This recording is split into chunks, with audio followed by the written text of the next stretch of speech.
Sección número 4 de El libro de las mil noches y una noche, volumen 2. Sección número 4.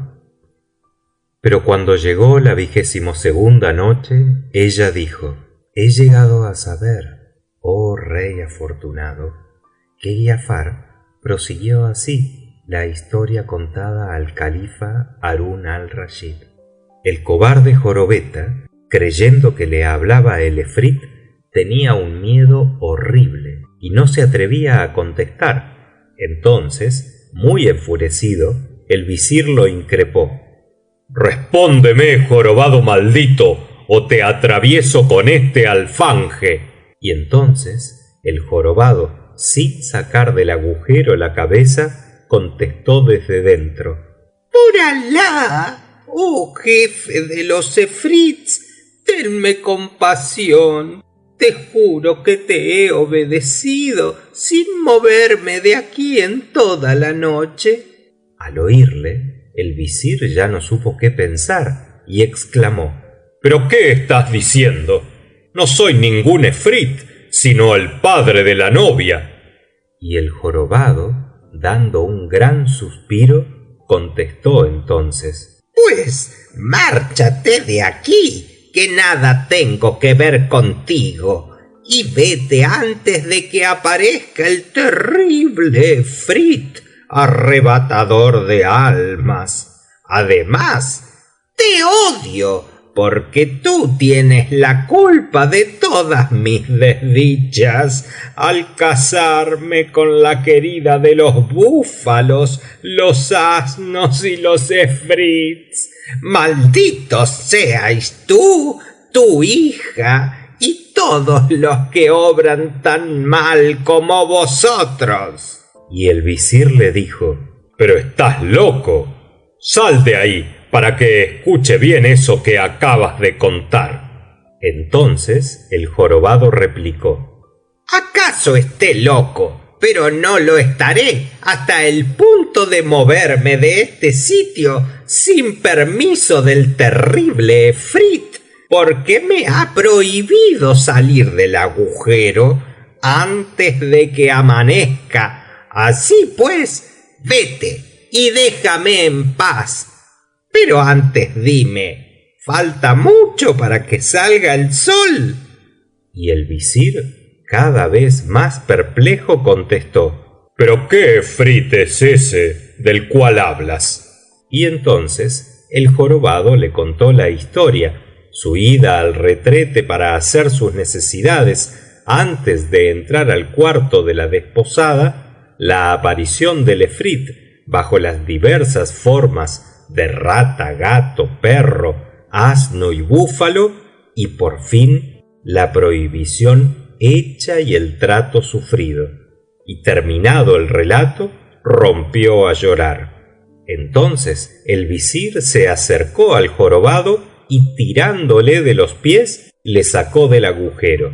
Y el jorobado, con la faz lastimosamente embadurnada de amarillo, gritó al visir: «Maldito seas tú y maldita tu hija, la amante de los búfalos». Y por temor de que se le apareciese de nuevo el efrit, echó a correr con todas sus fuerzas, dando alaridos y sin atreverse a volver la cara, y llegó al palacio y fue a ver al sultán y le explicó su aventura con el efrit. En cuanto al visir Chamseddin, regresó como loco al aposento de su hija Sett el-Hosn y le dijo: «Hija mía, noto que pierdo la razón, aclárame lo sucedido». Entonces Sett el-Hosn le dijo: «Sabe, oh padre mío, que el joven encantador que logró los honores de la boda durmió toda la noche conmigo, gozando mis primicias, y tendré un hijo seguramente.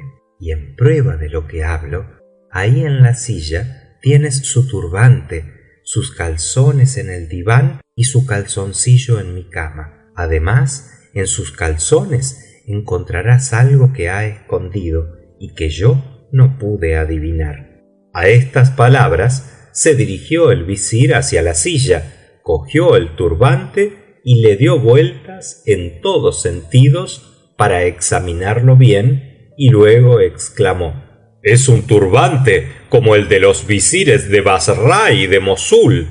Después desenrolló la tela y encontró un pliego que allí estaba cosido, y se apresuró a guardarlo, y examinó luego los calzones, encontrando en ellos el bolsillo con los 1000 dinares que el judío había dado a Hassán Badreddin, y en el bolsillo había un papel donde el judío había escrito lo siguiente: «Yo, comerciante de Bassra, declaro haber entregado la cantidad de 1000 dinares al joven Hassán Badreddin, hijo del visir Nureddin, a quien Alah haya recibido en su misericordia, por el cargamento de la primera nave que arribe a Bassra». Al leer el papel, el visir Chamseddin lanzó un grito y quedó desmayado. Cuando volvió en sí, se apresuró a abrir el pliego que había encontrado en el turbante, e inmediatamente conoció la letra de su hermano Nureddin, y entonces empezó a llorar y a lamentarse diciendo: «Pobre hermano mío, pobre hermano mío». Y cuando se hubo calmado un poco, exclamó: «Alah es todopoderoso». Y dijo a Sett el-Hosn: «Oh hija mía, ¿sabes el nombre de aquel a quien te has entregado esta noche? Pues es Hassán Badreddin, mi sobrino, el hijo de tu tío Nureddin, y esos 1000 dinares son tu dote. Alah sea loado». Después recitó estas 2 estrofas: «Vuelvo a encontrar sus huellas y al instante me domina el deseo, y al recordar la mansión de la dicha derramo todas las lágrimas de mis ojos, y pregunto y grito sin lograr respuesta: ¿quién me ha arrancado lejos de él? Oh, tenga piedad de mí el autor de mis desventuras, y permítame que vuelva». Enseguida leyó cuidadosamente la memoria de su hermano, y encontró relatada toda la vida de Nureddin y el nacimiento de su hijo Badreddin, y quedó muy maravillado, sobre todo cuando contrastó las fechas anotadas por su hermano con las de su propio casamiento en el Cairo y del nacimiento de Sett el-Hosn, y vio que estas fechas concordaban perfectamente, y tanto hubo de asombrarse que se apresuró a ir en busca del sultán para contarle la historia y mostrarle aquellos papeles. Y el sultán se asombró también de tal modo que mandó a los escribas de palacio redactasen tan admirable historia para conservarla escrupulosamente en el archivo. En cuanto al visir Chamseddin, marchó a su casa y esperó en compañía de su hija el regreso de su sobrino Hassán Badreddin, pero acabó por darse cuenta de que Hassán había desaparecido, y no pudiendo explicarse la causa, se dijo: «Por Alah, qué aventura tan extraordinaria es esta aventura. No he conocido otra semejante». Al llegar a este momento de su narración, Schahrazad vio aparecer la mañana, y discreta interrumpió su relato para no cansar al sultán Shahriar, rey de las islas de la India y de la China.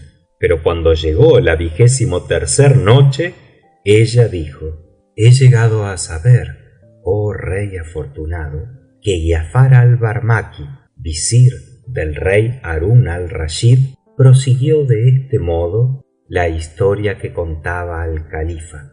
Cuando el visir Chamseddin se convenció de que su sobrino Hassán Badreddin había desaparecido, se dijo: puesto que el mundo está hecho de vida y de muerte, nada tan oportuno como que procure que mi sobrino Hassán encuentre a su regreso esta vivienda igual que la ha dejado. Y el visir Chamseddin cogió un tintero, un cálamo y un pliego de papel, y anotó uno por uno todos los muebles y enseres de la casa en esta forma: tal armario está en tal sitio, tal cortina en tal otro, y así sucesivamente. Cuando terminó, selló el papel después de leérselo a su hija Sett el-Hosn, y lo guardó con mucho cuidado en la caja de los papeles. Después recogió el turbante, el gorro, los calzones, el ropón y el bolsillo, e hizo con todo ello un paquete que guardó con el mismo esmero. En cuanto a Sett el-Hosn, la hija del visir, quedó preñada efectivamente la primera noche de bodas, y a los 9 meses cumplidos parió un hijo tan hermoso como la luna y que se parecía a su padre en todo, en lo bello, lo gentil y lo perfecto. Enseguida que nació, lo lavaron las mujeres y le ennegrecieron los ojos con col. Después le cortaron el cordón umbilical y lo confiaron a las criadas y a la nodriza, y por su hermosura sorprendente se lo llamó Agib. Pero cuando el admirable Agib llegó día por día, mes por mes y año por año a cumplir los 7 de su edad, su abuelo, el visir Chamseddin, le mandó a la escuela de un maestro muy famoso, recomendándoselo mucho a este maestro. Y Agib, acompañado diariamente del esclavo negro Said, eunuco de su padre, iba a la escuela para regresar a su casa al mediodía y al anochecer. Y así fue a la escuela durante 5 años, hasta cumplir los 12. Pero a todo esto, los demás niños de la escuela no podían soportar a Agib, que les pegaba y les insultaba y les decía: ¿cuál de vosotros puede compararse conmigo? Mi padre es el visir de Egipto. Al fin se reunieron los niños y fueron a quejarse al maestro contra la conducta de Agib. Y el maestro, al ver que sus exhortaciones al hijo del visir no daban resultado, sin atreverse a despedirle por ser quien era, dijo a los otros niños: os voy a indicar una cosa que en cuanto se la digáis le impedirá volver a la escuela. Mañana, a la hora del recreo, os reuniréis todos en torno de Agib y os diréis los unos a los otros: por Alá, vamos a jugar a un juego maravilloso, pero para jugarlo es preciso que diga en voz alta cada uno su nombre y el nombre de su padre y de su madre, pues el que no pueda decir el nombre de su padre y de su madre será considerado como hijo adulterino y no jugará con nosotros. Y aquella mañana, cuando Agib hubo llegado a la escuela, todos los niños se reunieron a su alrededor y uno de ellos dijo: vamos a jugar a un juego maravilloso, pero nadie podrá jugar sino con la condición de decir su nombre y los de sus padres. Empecemos uno a uno. Y les guiñó el ojo. Entonces avanzó uno de los niños y dijo: me llamo Naib, mi madre se llama Naiba y mi padre Isedín. Y otro dijo: yo me llamo Naguib, mi madre se llama Gamila y mi padre se llama Mustafa. Y el tercero y el cuarto y los otros se expresaron de la misma forma. Cuando le tocó el turno a Agib, dijo orgullosamente: yo soy Agib. Mi madre se llama Sett el-Hosn y mi padre se llama Chamseddin, visir de Egipto. Pero todos los niños replicaron: no, por Alá, el visir no es tu padre. Y Agib gritó enfurecido: Alá os confunda, el visir es mi padre. Pero los niños comenzaron a reírse y a palmotear y le volvieron la espalda gritando: «Vete, vete, no sabes cómo se llama tu padre. Chamseddin no es tu padre, sino tu abuelo, el padre de tu madre. No jugarás con nosotros». Y los niños se desbandaron, riendo a carcajadas. Entonces Agib sintió que se le oprimía el pecho y le ahogaban los sollozos, y enseguida se le acercó el maestro y le dijo: «¿Pero cómo, Agib? ¿No sabías que el visir no es tu padre sino tu abuelo, el padre de tu madre Sett el-Hosn? A tu padre ni tú ni nosotros ni nadie le conoce, porque el sultán había casado a Sett el-Hosn con un palafrenero jorobado, pero el tal no pudo acostarse con ella, y ha ido contando por toda la ciudad que la noche de su boda los efrits le habían encerrado a él para dormir ellos con Sett el-Hosn, y le ha contado también historias asombrosas de búfalos, perros, borricos y otros seres semejantes. De modo, oh mi querido Agib, que nadie sabe el nombre de tu padre. Sé pues humilde ante Alah y con tus compañeros, que te miran como a un hijo adulterino. Considera que te hallas en la misma situación que un niño vendido en el mercado y que ignora quién es su padre. Sabe pues que el visir Chamseddin no es más que tu abuelo, y que tu padre nadie lo conoce, y en adelante procura ser modesto». Después de oír al maestro de escuela, Agib salió corriendo a casa de su madre Sett el-Hosn, llorando tanto que no pudo al principio articular palabra.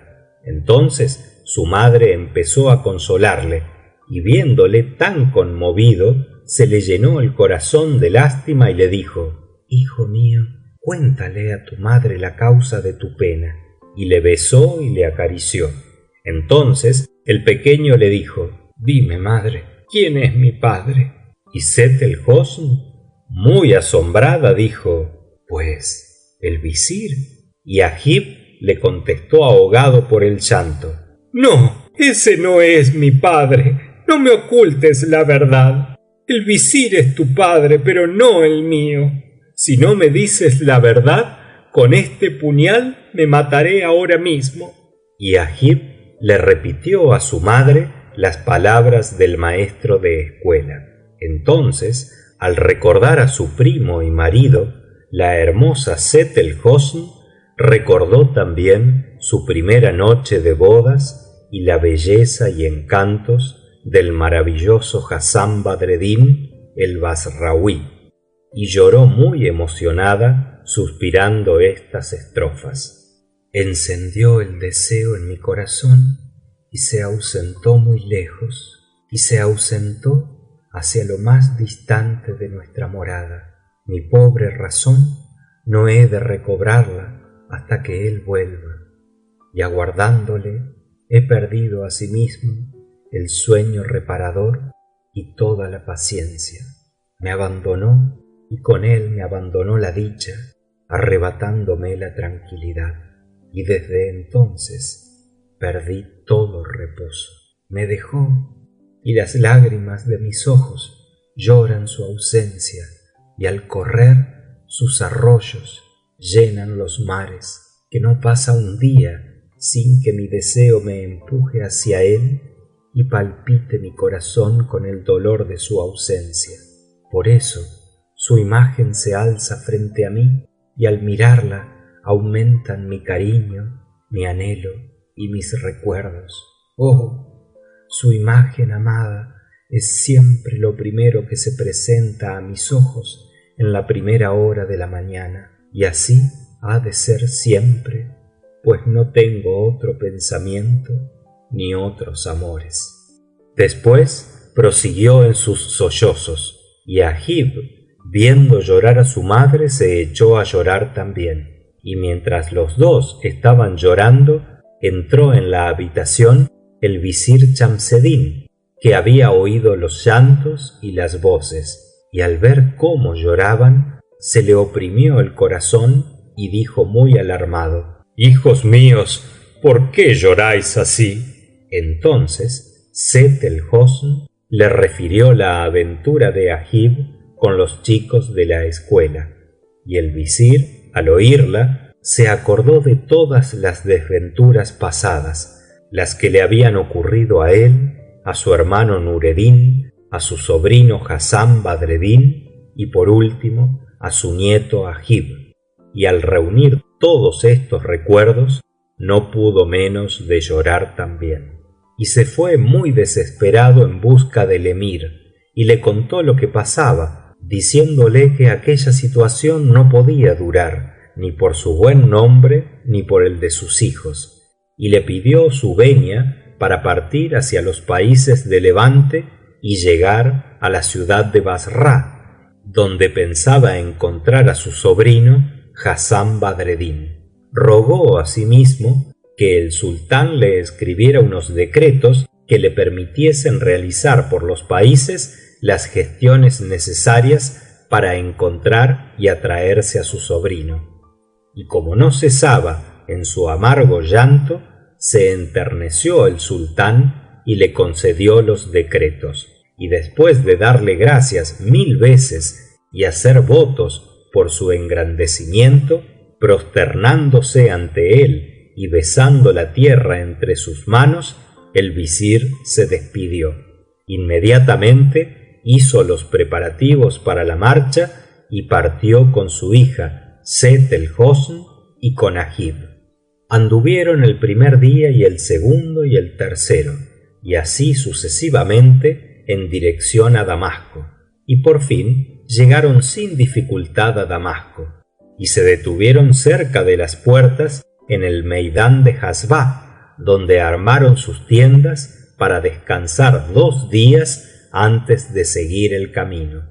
Y les pareció Damasco una ciudad admirable, llena de árboles y aguas corrientes, siendo en realidad como la canta el poeta: «He pasado un día y una noche en Damasco, Damasco. Su creador juró no hacer en adelante nada parecido. La noche cubre amorosamente a Damasco con sus alas, y cuando llega el día tiende por encima la sombra de sus árboles frondosos. El rocío en las ramas de estos árboles no es rocío, sino perlas, perlas que caen como copos de nieve a merced de la brisa que las empuja. En sus bosques luce la naturaleza todas sus galas. El ave da su lectura matutina. El agua es como una página blanca abierta. La brisa responde y escribe lo que dicta el ave, y las blancas nubes derraman gotas para la escritura». La servidumbre del visir fue a visitar la ciudad y sus zocos para comprar lo que necesitaban y vender las cosas traídas de Egipto, y no dejaron de bañarse en los hammams famosos, y entraron en la mezquita de los Bani Ommiá, situada en el centro de la población y que no tiene igual en todo el mundo. Agib marchó también a la ciudad para distraerse, acompañado de su fiel eunuco Said, y el eunuco le seguía muy próximo y llevaba en la mano un látigo capaz de matar un camello, pues sabía la fama que tienen los habitantes de Damasco, y con aquel látigo quería impedirles acercarse a su amo, el hermoso Agib. Y efectivamente no se engañaba, pues apenas hubieron visto al hermoso Agib, los habitantes de Damasco se percataron de lo encantador y gracioso que era, hallándole más suave que la brisa del norte, más delicioso que el agua fresca para el paladar del sediento, y más grato que la salud para el convaleciente. Y enseguida la gente de la calle, de las casas y de las tiendas siguieron a Agib sin dejarle a pesar del látigo del eunuco, y otros corrían para adelantarse y se sentaban en el suelo a su paso para contemplarle más tiempo y mejor. Al fin, por voluntad del destino, Agib y el eunuco llegaron a una pastelería donde se detuvieron para escapar de tan indiscreta muchedumbre. Y precisamente aquella pastelería era la de Hassán Badreddin, padre de Agib. Había muerto el anciano pastelero que adoptó a Hassán, y éste había heredado la tienda, y aquel día Hassán estaba ocupado en preparar un plato delicioso con granos de granada y otras cosas azucaradas y sabrosas, y cuando vio pararse a Agib y al eunuco, quedó encantado con la hermosura de Agib, y no solamente encantado, sino conmovido con una emoción cordial y extraordinaria que le hizo exclamar lleno de cariño: «Oh, mi joven señor, acabas de conquistar mi corazón y reinas para siempre en lo íntimo de mi ser, sintiéndome atraído hacia ti desde el fondo de mis entrañas. ¿Quieres honrarme entrando en mi tienda? ¿Quieres hacerme la merced de probar mis dulces sencillamente por piedad?» Y Hassán, al decir esto, sentía que, sin poder remediarlo, sus ojos se arrasaban en lágrimas, y lloró mucho al recordar entonces su pasado y su situación presente. Y cuando Agib oyó las palabras de su padre, se le enterneció también el corazón, y volviéndose hacia el esclavo le dijo: «Said, este pastelero me ha enternecido. Se me figura que ha de tener algún hijo ausente y que yo le recuerdo este hijo. Entremos pues en su tienda para complacerle y probemos lo que nos ofrece, y si aliviamos con esto su pena, es probable que Alá se apiade a su vez de nosotros y haga que logren buen éxito las pesquisas para encontrar a mi padre». Pero Said, al oír a Agib, exclamó: «Oh, mi señor, no hagamos eso, por Alá, de ningún modo. No es propio del hijo de un visir entrar en una pastelería del zoco, y menos todavía comer públicamente en ella. Oh, no puede ser, si lo haces por temor a estas gentes que te siguen, y por eso quieres entrar en esa tienda. Ya sabré yo espantarlas y defenderte con mi látigo, pero lo que es entrar en la pastelería, en modo alguno». Y Hassán Badreddin se afectó muchísimo al oír al eunuco, y luego, volviéndose hacia él con los ojos llenos de lágrimas, le dijo: «Oh eunuco, ¿por qué no quieres apiadarte y darme el gusto de entrar en mi tienda? Porque tú, como la castaña, eres negro por fuera y por dentro blanco, y te han elogiado todos nuestros poetas en versos admirables, hasta el punto de que puedo revelarte el secreto de que aparezcas tan blanco por fuera como por dentro lo eres». Entonces el buen eunuco se echó a reír a carcajadas y exclamó: «¿Es de veras? ¿Puedes hacerlo así? Por Alá, apresúrate a decírmelo». Enseguida Hassán le recitó estos versos admirables en loor de los eunucos. Su cortesía exquisita, la dulzura de sus modales y su noble apostura han hecho de él el guardián respetado de las casas de los reyes, y para el harén, qué servidor tan incomparable. Tal es su gentileza que los ángeles del cielo bajan a su vez para servirle. Estos versos eran efectivamente tan maravillosos y tan oportunos, y fueron tan admirablemente recitados por Hassán, que el eunuco se conmovió y se sintió halagadísimo, hasta el punto de que, cogiendo de la mano a Agib, entró con él en la tienda.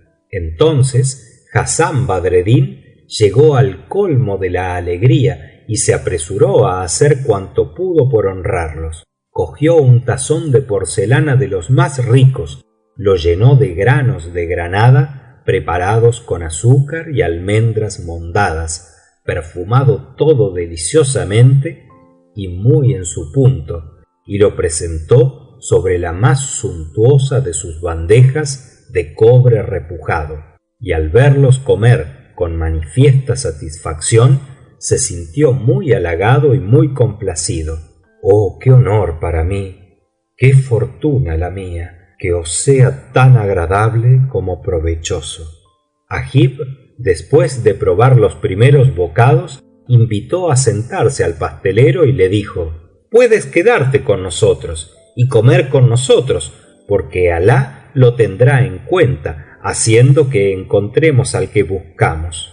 Y Hassán Badreddin se apresuró a replicar: pero ¿cómo, hijo mío? ¿Acaso lamentas ya, siendo tan joven, la pérdida de un ser querido? Y Agib contestó: oh buen hombre, la ausencia de un ser querido ha destrozado ya mi corazón, y ese ser por quien lloro es nada menos que mi padre, porque mi abuelo y yo hemos abandonado nuestro país para recorrer todas las comarcas en su busca. Y Agib, al recordar su desgracia, rompió a llorar, mientras que Badreddin, emocionado por aquel dolor, lloraba también. Y hasta el eunuco inclinó la cabeza en señal de sentimiento. Sin embargo, hicieron los honores al magnífico tazón de granada perfumada, dispuesta con tanto arte. Comieron hasta la saciedad, pues tan exquisita estaba. Pero como apremiaba el tiempo, Hassán no pudo saber más, porque el eunuco hizo que Agib partiese con él hacia las tiendas del visir. Y apenas se hubo marchado Agib, Hassán sintió que su alma se iba con él, y no pudo sustraerse al deseo de seguirle. Cerró enseguida su tienda y, sin sospechar que Agib era su hijo, marchó a buen paso para alcanzarles antes de que hubiesen traspuesto la puerta principal de la ciudad. Entonces el eunuco se apercibió de que el pastelero les seguía, y volviéndose hacia él le dijo: pastelero, ¿por qué nos sigues? Y Badreddin respondió: tengo que despachar un asunto fuera de la ciudad, y he querido alcanzaros para que vayamos juntos y regresar después enseguida. Además, vuestra partida me ha arrancado el alma del cuerpo. Estas palabras indignaron profundamente al eunuco, que exclamó: parece que va a salirnos muy caro el dichoso dulce. ¡Qué maldito tazón! Este hombre nos lo va a amargar, y he aquí que ahora nos seguirá a todas partes.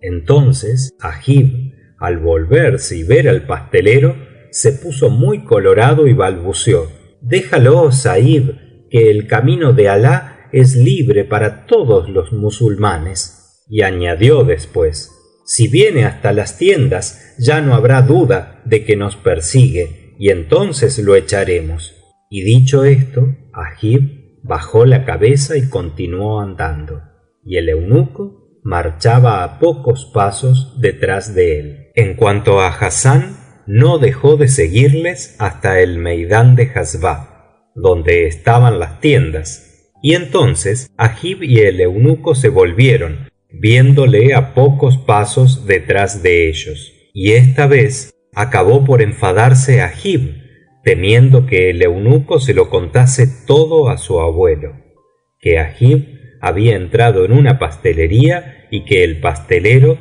había seguido a Agib. Y asustado de que esto ocurriese, cogió una piedra y volvió a mirar a Hassán, que seguía inmóvil, contemplándole siempre con una extraña luz en los ojos. Y Agib, sospechando que esta llama de los ojos del pastelero era una llama equívoca, se puso aún más furioso y lanzó con toda su fuerza la piedra contra él, hiriéndole de gravedad en la frente. Después Agib y el eunuco huyeron hacia las tiendas. En cuanto a Hassán Badreddin, cayó al suelo desmayado y con la cara cubierta de sangre. Pero afortunadamente no tardó en volver en sí. Se restañó la sangre y con un trozo de su turbante se vendó la herida. Después comenzó a reconvenirse de este modo: verdaderamente toda la culpa la tengo yo. He procedido muy mal al cerrar la tienda y seguir a ese hermoso muchacho, haciéndole creer que le acosaba con fines sospechosos. Y suspiró después: Alá Karim. Luego regresó a la ciudad, abrió la tienda y siguió preparando sus pasteles y vendiéndolos como antes hacía, pensando siempre, lleno de dolor, en su pobre madre, que en la ciudad de Bassra le había enseñado desde muy niño las primeras lecciones del arte de la pastelería. Y se puso a llorar, y para consolarse recitó esta estrofa: no pidas justicia al infortunio, solo hallarás el desengaño, porque el infortunio jamás te hará justicia. En cuanto al visir Chamseddin, tío del pastelero Hassán Badreddin, transcurridos los 3 días de descanso en Damasco, dispuso que levantasen el campamento del Meidán, y continuando su viaje a Bassra, siguió el camino de Homs, luego el de Hamá y por fin el de Alepo. Y en todas partes hacía investigaciones. De Alepo marchó a Mardin, después a Mosul y luego a Diarbekir, y llegó por último a la ciudad de Bassra. Entonces, apenas hubo descansado, se apresuró a presentarse al sultán de Bassra, que le recibió con mucha amabilidad, preguntándole el motivo de su viaje. Y Chamseddin le relató toda la historia y le dijo que era hermano de su antiguo visir Nureddin. Y al oír el nombre de Nureddin, exclamó el sultán: Alá lo tenga en su gracia. Y añadió: efectivamente, Nureddin fue mi visir y lo quise mucho, y murió hace 15 años, y dejó un hijo llamado Hassán Badreddin, que era mi favorito predilecto, mas un día desapareció y no hemos vuelto a saber de él.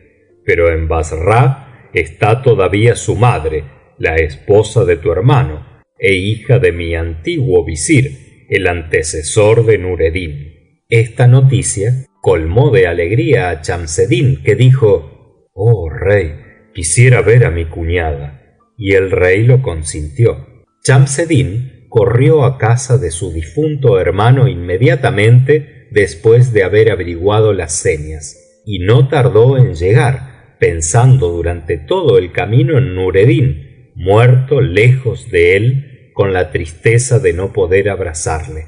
Y llorando recitó estas 2 estrofas: oh, vuelva yo a la muralla de mis antiguas noches, logre yo besar sus paredes, pero no es el amor a estos muros de la casa querida el que me ha herido en mitad del corazón, sino el amor al que en ella vivía. Atravesó Chamseddin la puerta principal, llegando a un gran patio, en cuyo fondo se alzaba la morada. La puerta era una maravilla de arcadas de granito, embellecida con mármoles de todos los colores.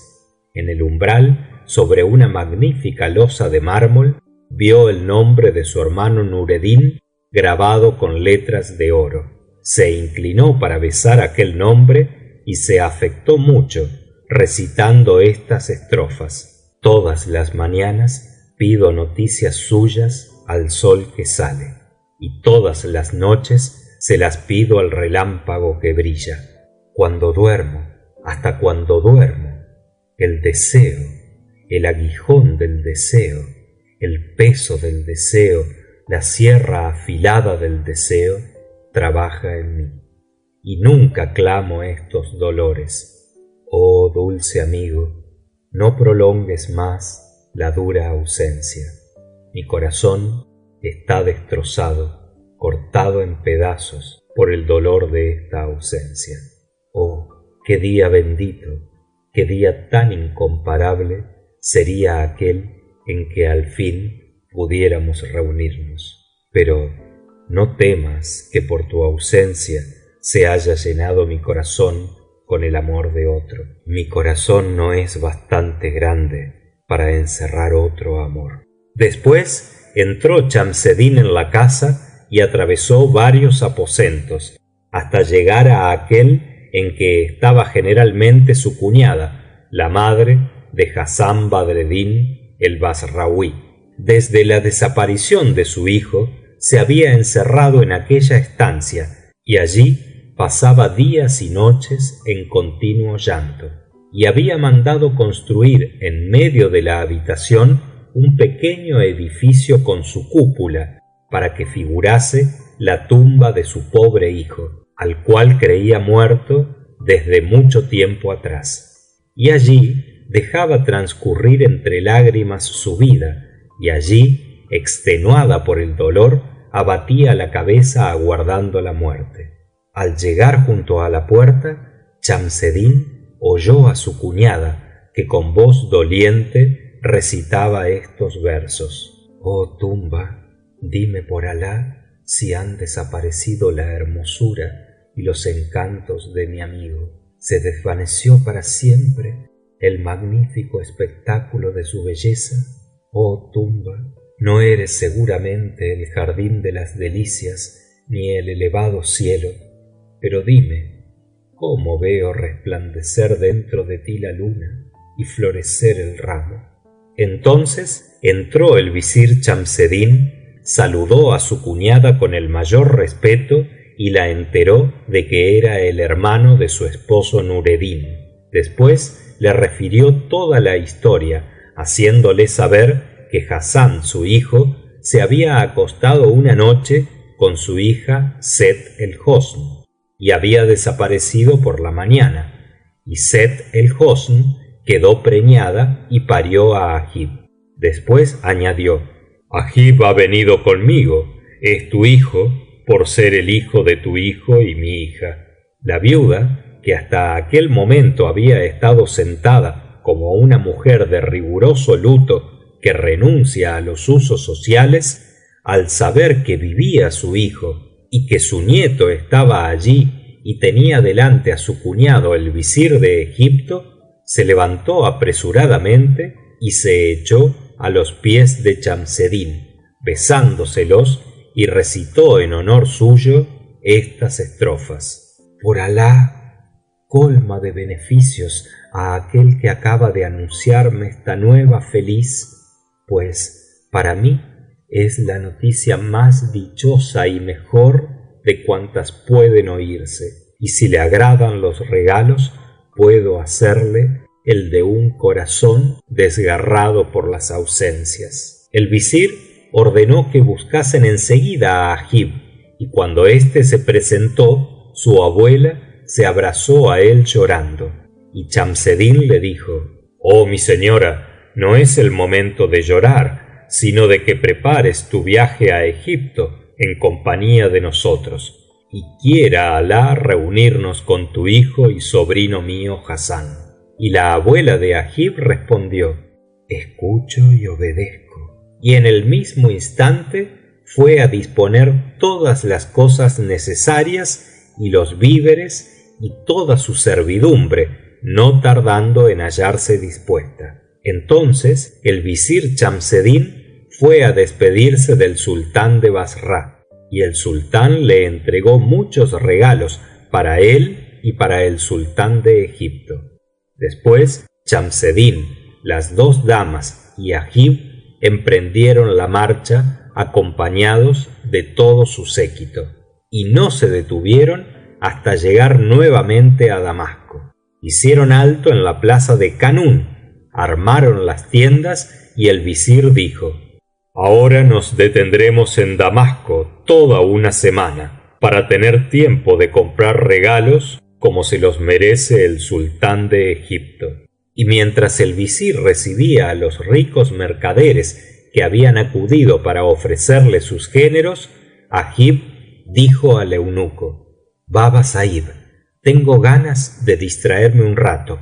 Vámonos al zoco para saber qué novedades hay y qué le ocurrió a aquel pastelero cuyos dulces nos comimos y, teniendo que agradecerle su hospitalidad, le pagamos partiéndole la cabeza de una pedrada. Realmente le volvimos mal por bien. Y el eunuco respondió: escucho y obedezco. Entonces Agib y el eunuco abandonaron el campamento, porque Agib obraba con un ciego impulso, como movido por un cariño filial inconsciente. Llegados a la ciudad, anduvieron por todos los zocos hasta que encontraron la pastelería. Y era la hora en que los creyentes marchaban a la mezquita de los Bani Ommiá para la oración del Asr. Y precisamente en dicho momento estaba Hassán Badreddin en su tienda, ocupado en confeccionar el mismo plato delicioso de la otra vez: granos de granada con almendras, azúcar y perfumes en su punto. Y entonces Agib pudo observar al pastelero y ver en su frente la cicatriz de la pedrada con que le había herido, y se le enterneció más el corazón y le dijo: oh pastelero, la paz sea contigo. El interés que me inspiras me hace venir a saber de ti. ¿No me recuerdas? Y apenas lo vio Hassán, se le conmovieron las entrañas, le palpitó el corazón desordenadamente, abatió la cabeza hacia el suelo y su lengua pegada al paladar le impedía decir palabra. Por fin hubo de levantar la vista hacia el muchacho y sumisa y humildemente recitó estas estrofas: pensé reconvenir a mi amante, pero en cuanto le vi lo olvidé todo y no pude dominar mi lengua ni mis ojos. He callado y bajé los ojos ante su apostura imponente y altiva, y quise disimular lo que sentía, pero no lo pude conseguir. He aquí cómo, después de haber escrito pliegos y pliegos de reconvenciones, al hallarle ante mí, me fue imposible leer ni una palabra. Luego añadió: oh mis señores, ¿queréis entrar solo por condescendencia y probar este plato? Porque, por Alá, apenas te he visto, oh lindo muchacho, mi corazón se ha inclinado hacia tu persona como la otra vez, y me arrepiento de haber cometido la locura de seguirte. Y Agib contestó: por Alá, que eres un amigo peligroso.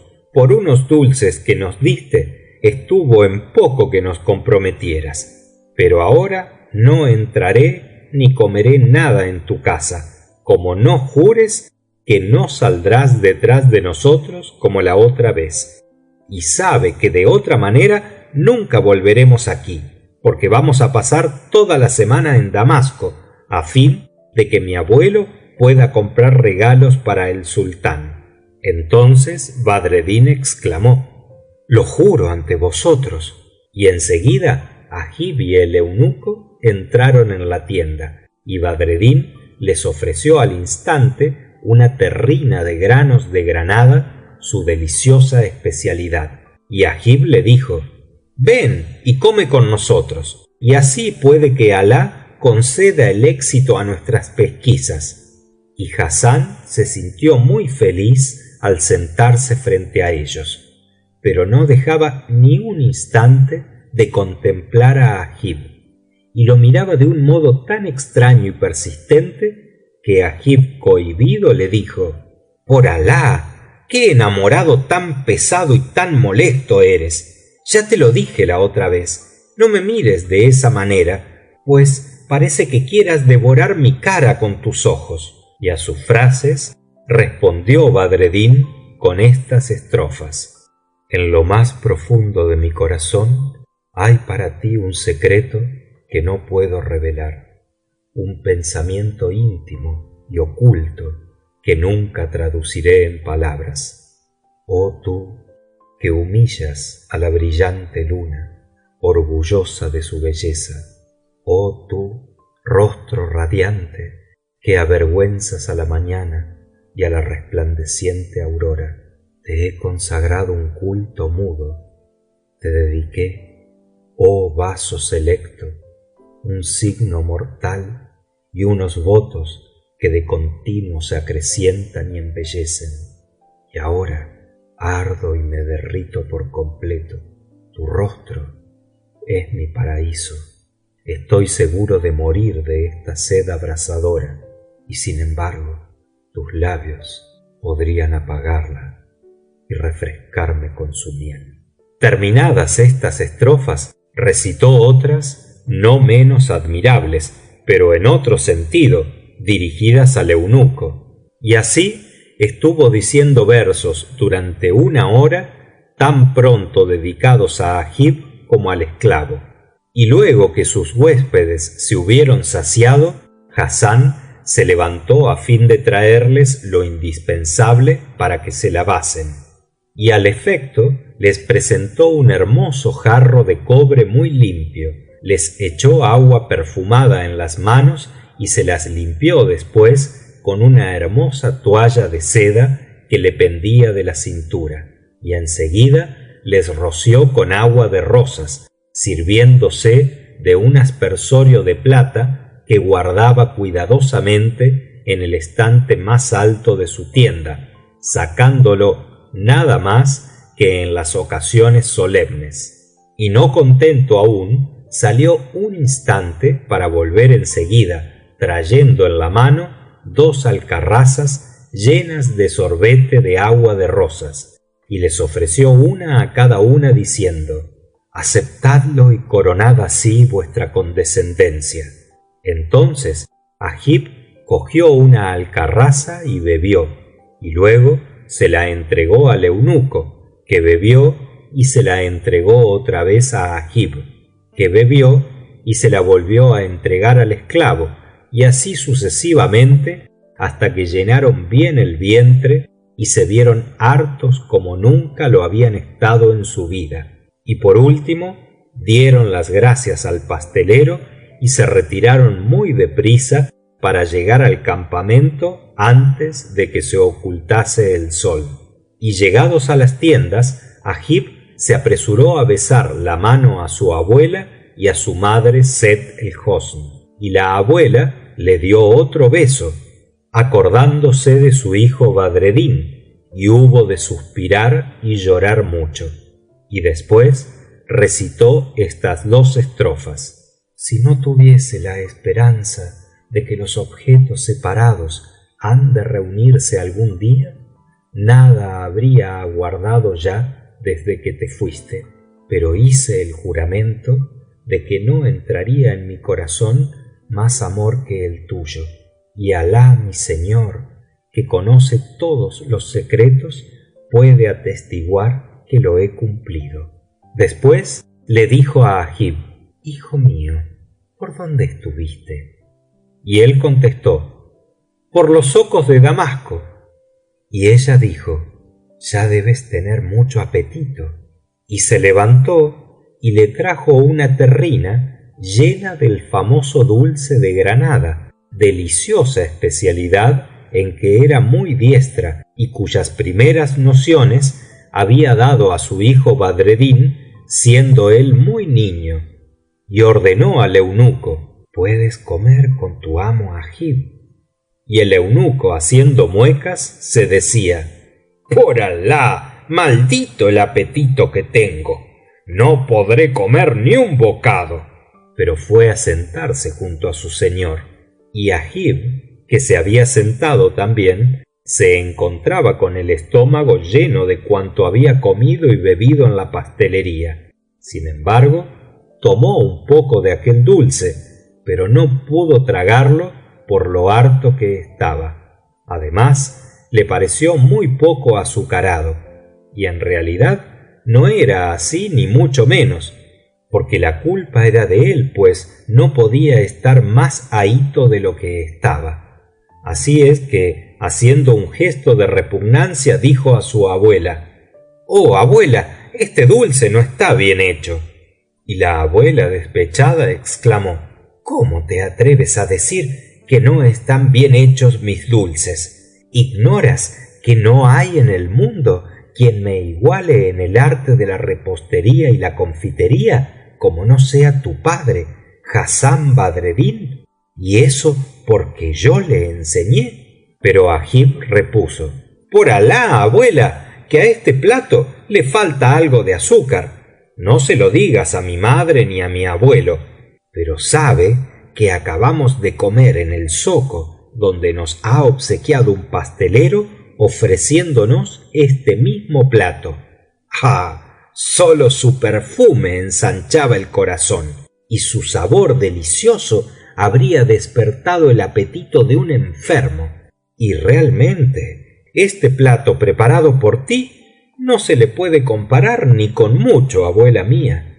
Y la abuela, enfurecida al oír estas palabras, lanzó una terrible mirada al eunuco Said y le dijo. En este momento de su narración, Schahrazada vio aparecer la mañana y se calló discretamente. Entonces su hermana, la joven Dionizad, le dijo: oh hermana mía, cuán dulces y agradables son tus palabras, y cuán delicioso y encantador ese cuento. Y Schahrazada sonrió y dijo: sí, hermana mía, pero nada vale comparado con lo que os contaré la próxima noche, si vivo aún, por merced de Alá y gusto del rey. Y el rey dijo para sí: por Alá, no la mataré antes de oír la continuación de su historia, pues realmente es una historia en extremo asombrosa y extraordinaria. Después el rey Schahriar y Schahrazada pasaron enlazados el resto de la noche hasta que salió el sol. Inmediatamente el rey Schahriar fue a la sala de sus justicias y se llenó el diván con la multitud de visires, chambelanes, guardias y gente de palacio. Y el rey juzgó y dispuso nombramientos y destituciones, y gobernó y despachó los asuntos pendientes hasta que hubo acabado el día.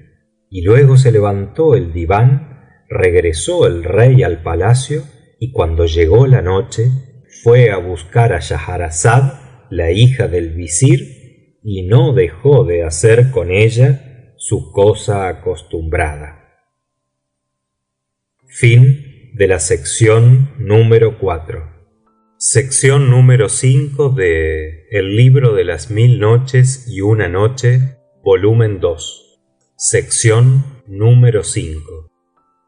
Y era la 24ª noche, y la joven Dionizad, en cuanto se hubo terminado la cosa, se apresuró a levantarse del tapiz y dijo a Schahrazada: oh hermana mía, te suplico que termines ese cuento tan hermoso de la historia del bello Hassán Badreddin y de su mujer, la hija de su tío Chamseddin.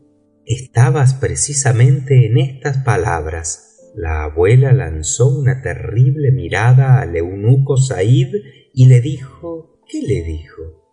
Y Schahrazada, sonriendo a su hermana, repuso: la proseguiré de todo corazón y buena voluntad, pero no sin que este rey tan bien educado me lo permita. Entonces el rey, que aguardaba impaciente el final del relato, dijo a Schahrazada: puedes continuar.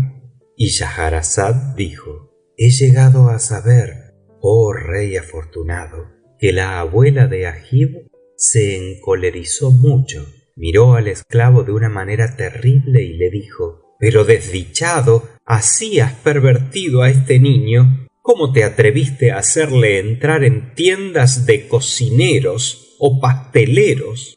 A estas palabras de la abuela de Agib, el eunuco, muy asustado, se apresuró a negar y dijo: no hemos entrado en ninguna pastelería, no hicimos más que pasar por delante. Pero Agib insistió tenazmente: por Alah, hemos entrado y hemos comido muy bien.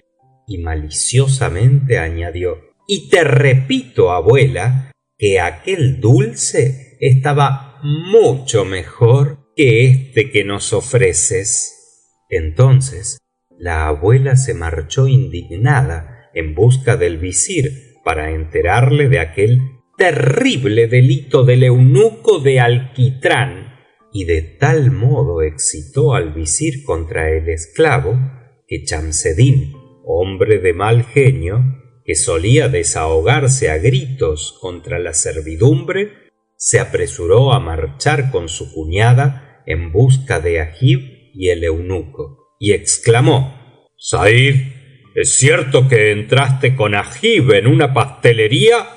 Y el eunuco, aterrado, dijo: no es cierto, no hemos entrado. Pero Agib maliciosamente repuso: sí que hemos entrado, y además cuánto hemos comido. Ay, abuela, tan rico estaba que nos hartamos hasta la nariz, y luego hemos tomado un sorbete delicioso con nieve de lo más exquisito, y el complaciente pastelero no economizó en nada el azúcar como la abuela. Entonces aumentó la ira del visir y volvió a preguntar al eunuco, pero éste seguía negando. Enseguida el visir le dijo: Said, eres un embustero.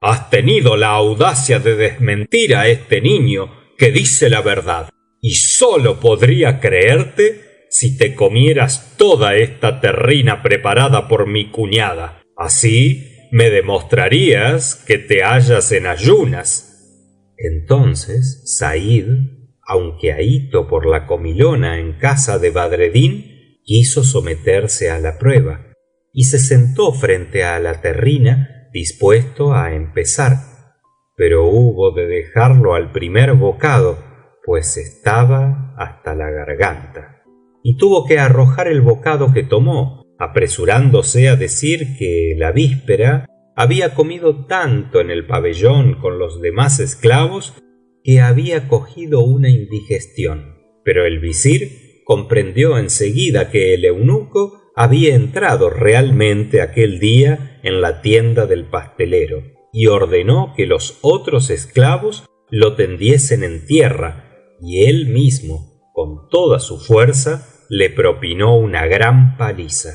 Y el eunuco, lleno de golpes, pedía piedad, pero seguía gritando: oh, mi señor, es cierto que cogí una indigestión. Y como el visir ya se cansaba de pegarle, se detuvo y le dijo: vamos, confiesa la verdad. Entonces el eunuco se decidió y dijo: sí, mi señor, es verdad, hemos entrado en una pastelería en el zoco, y lo que se nos dio allí de comer era tan rico que en mi vida probé una cosa semejante, no como este plato horrible y detestable. Por Alah, qué malo es.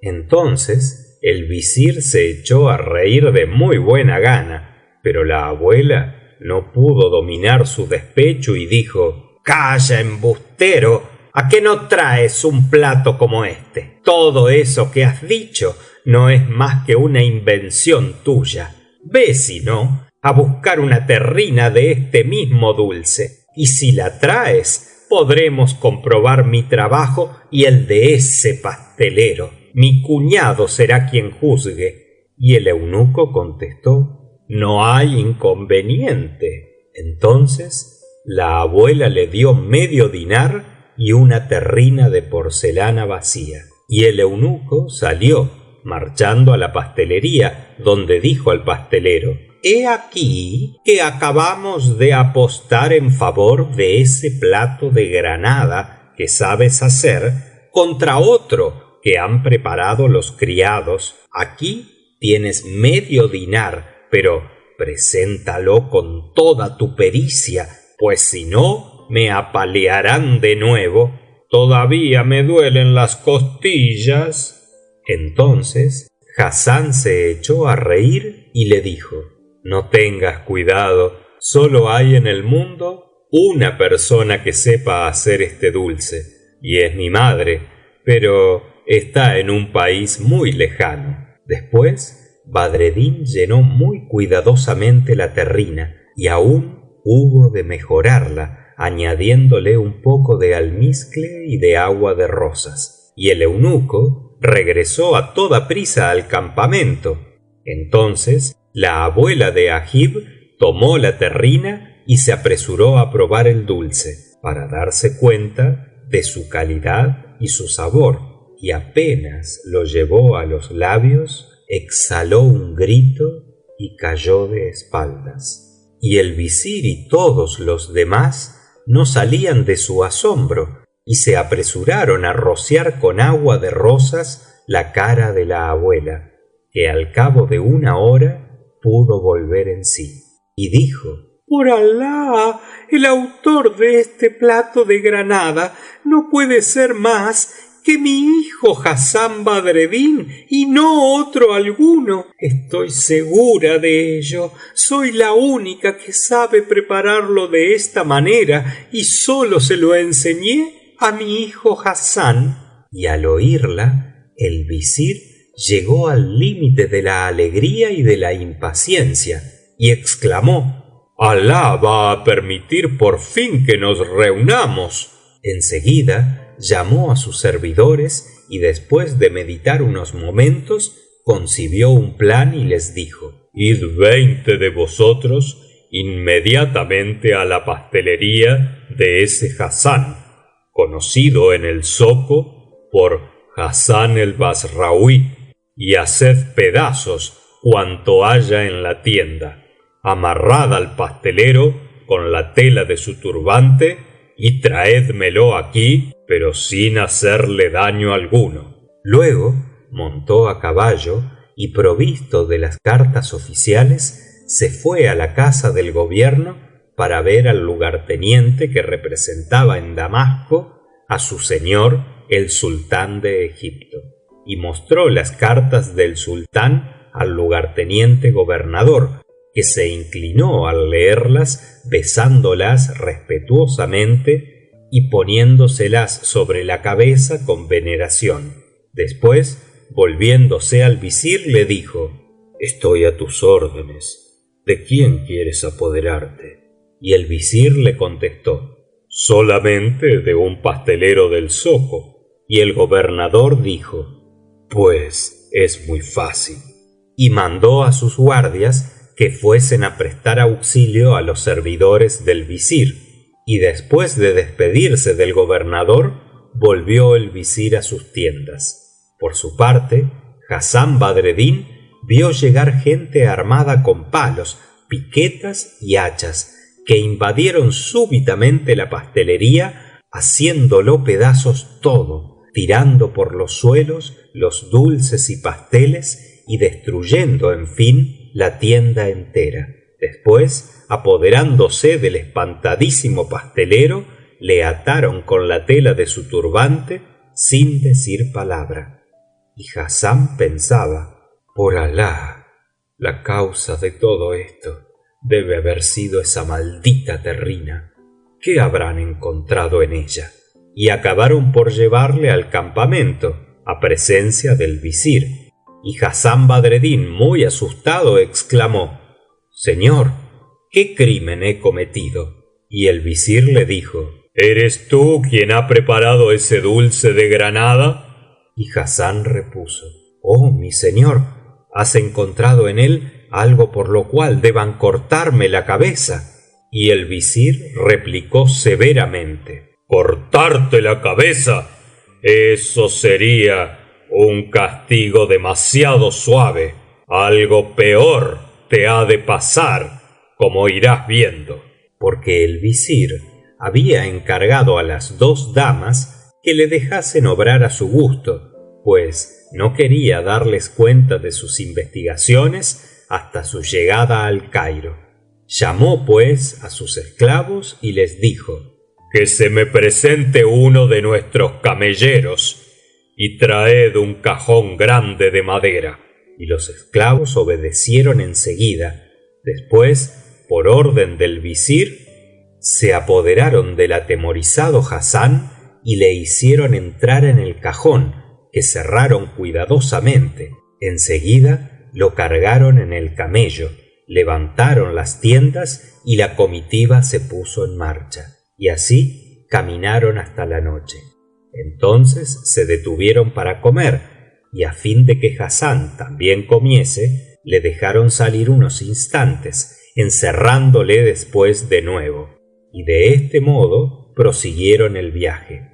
De cuando en cuando se detenían, y se hacía salir a Hassán para encerrarle luego de ser sometido a un interrogatorio del visir, que le preguntaba cada vez: ¿Eres tú el que preparó el dulce de granada? Y Hassán contestaba siempre: Oh, mi señor, así es, en verdad. Y el visir exclamaba: Atad a ese hombre y encerradle en el cajón. Y de este modo llegaron al Cairo. Pero antes de entrar en la ciudad, el visir hizo que sacaran a Hassán del cajón y se lo presentasen. Y entonces dispuso: que venga enseguida un carpintero. Y el carpintero compareció, y el visir le dijo: toma las medidas de alto y de ancho para construir una picota que le vaya bien a este hombre, y adáptala a un carretón que arrastrará una pareja de búfalos. Y Hassán, espantado, exclamó: Señor, ¿qué vas a hacer conmigo? Y el visir dijo: clavarte en la picota y llevarte por la ciudad para que todos te vean. Y Hassán repuso: pero ¿cuál es mi crimen para que me castigues de ese modo? Entonces el visir Chamseddin le dijo: la negligencia con que preparaste el plato de granada. Le faltaban condimento y aroma. Y al oírlo Hassán se aporreó con las manos la cabeza y dijo: por Alah, todo eso es mi crimen, y no es otra la causa de este suplicio del viaje y de que sólo me hayas dado de comer una vez al día y pienses por añadidura clavarme en la picota. Y el visir respondió: ciertamente esa es toda la causa, por la falta de condimento. Entonces Hassán llegó al límite del asombro y, levantando los brazos al cielo, se puso a reflexionar profundamente. Y el visir le dijo: ¿en qué piensas? Y Hassán respondió: por Alah, pienso en que hay muchos locos en este mundo, porque si tú no fueses el más loco de todos los locos, no me hubieras tratado así porque falte un poco de aroma en un plato de granada. Y el visir dijo: he de enseñarte a que no reincidas, y no veo otro medio. Pero Hassán exclamó: pues tu manera de proceder es un crimen muchísimo mayor que el mío, y debías empezar por castigarte. Entonces el visir contestó: no te preocupes, la picota es lo que más te conviene. Y mientras tanto, el carpintero seguía preparando allí mismo el poste del suplicio, y de cuando en cuando dirigía miradas a Hassán, como queriéndole decir: por Alah, que has de estar muy a tu gusto. Pero a todo esto se hizo de noche, y se apoderaron de Hassán y nuevamente lo encerraron en el cajón. Y su tío le dijo: mañana te crucificaremos. Después aguardó a que Hassán se hubiese dormido dentro de su cárcel. Entonces dispuso que cargasen la caja en un camello y dio la orden de partir, no deteniéndose hasta llegar al palacio. Y fue entonces cuando quiso revelárselo todo a su hija y a su cuñada, y dijo a su hija Sett el-Hosn: Loado sea Alah, que nos ha permitido encontrar a tu primo Hassán Badreddin. Ahí le tienes. Marcha, hija mía, y sé feliz. Y procura colocar los muebles, los tapices y todo lo de la casa y de la cámara nupcial exactamente lo mismo que estaban la noche de tus bodas. Y Sett el-Hosn, casi en el límite de la emoción, dio al momento las órdenes necesarias y sus siervas se levantaron enseguida y pusieron manos a la obra encendiendo los candelabros, y el visir les dijo: Voy a auxiliar vuestra memoria. Y abrió un armario y sacó el papel con la lista de los muebles y de todos los objetos, con la indicación de los sitios que ocupaban, y fue leyendo muy detenidamente esta lista, cuidando que cada cosa se pusiera en su lugar.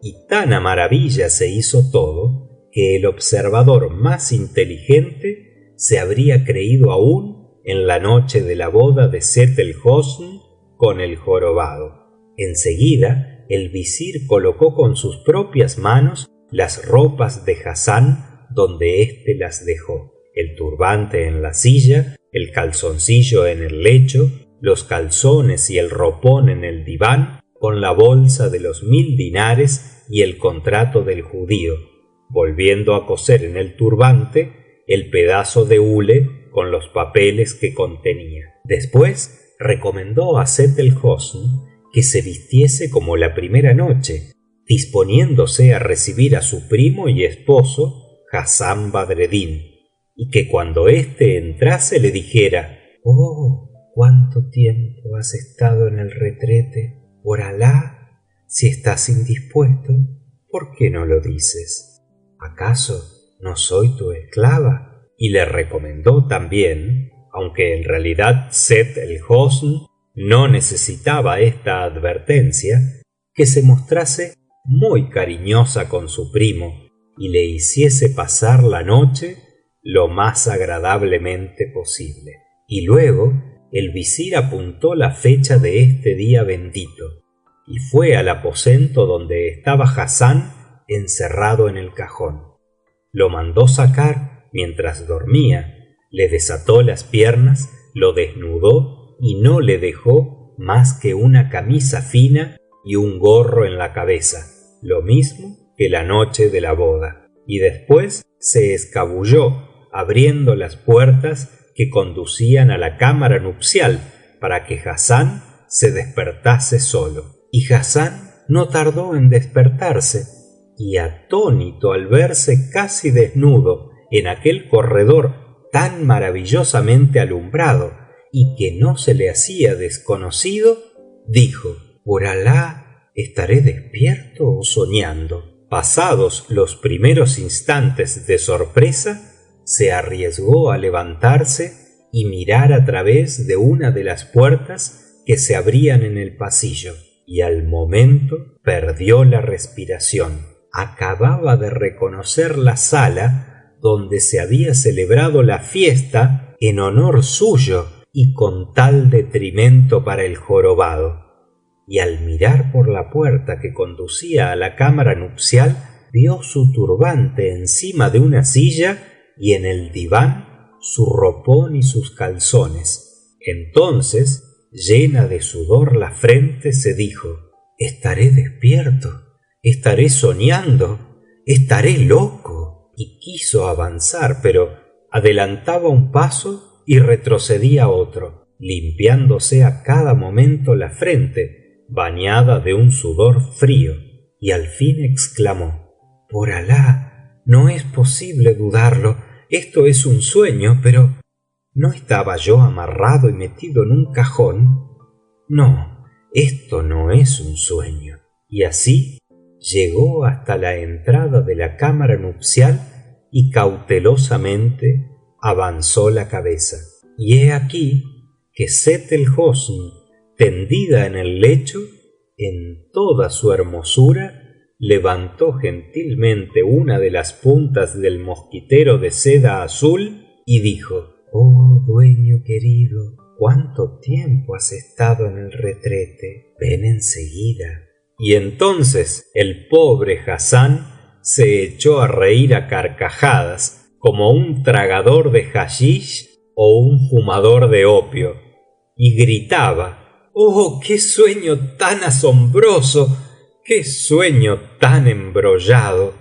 Y avanzó con infinitas precauciones, como si pisara serpientes, agarrando con una mano el faldón de la camisa y tentando en el aire con la otra, como un ciego o como un borracho. Después, sin poder resistir la emoción, se sentó en la alfombra y empezó a reflexionar profundamente. Y es el caso que veía allí mismo, delante de él, sus calzones tal como eran, abombados y con sus pliegues bien hechos, su turbante de Bassra, su ropón y colgando los cordones de la bolsa. Y nuevamente le habló Sett el-Hosn desde el interior del lecho y le dijo: ¿qué haces, mi querido? Te veo perplejo y tembloroso. Ah, no estabas así al principio.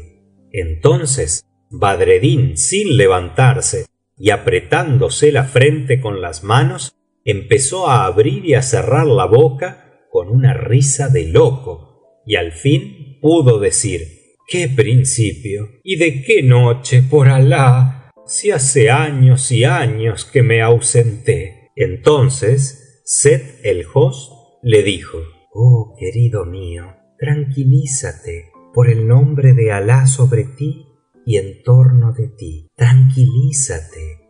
Hablo de esta noche que acabas de pasar en mis brazos, la noche del poderoso ariete. Saliste un instante y has tardado cerca de una hora, pero ya veo que no te encuentras bien. Ven, ojos míos, a que te dé calor.